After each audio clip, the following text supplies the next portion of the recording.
ეს ადამიანები არ არიან ნეიტრალურები, ეს ადამიანები უფრთხილდებიან საკუთარ კეთილდღეობას. ეს კეთილდღეობა შეიძლება დავშალოთ რამოდენიმე კომპონენტად. პირველი ეს არის მატერიალური კეთილდღეობა.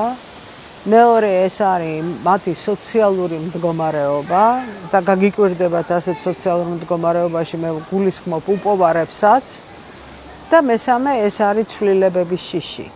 ინერტულობა ასეთ შემთხვევაში არის საუკეთესო თავდაცვის მექანიზმი იმისათვის, რომ რაც მოხდება ერთი მე ვერანაირ წვლილს ვერ შევიტან იმაში, რომ ასე ვთქვათ სხვამ უნდა გადაწყვიტოს ეს ყველაფერი და აქედან გამომდინარე მე უბრალოდ ვინარჩუნებ პოზიციას, თავი მაქვს ჩირგვებში ჩარგული, როდესაც არსებობს რაიმე პრობლემა არის.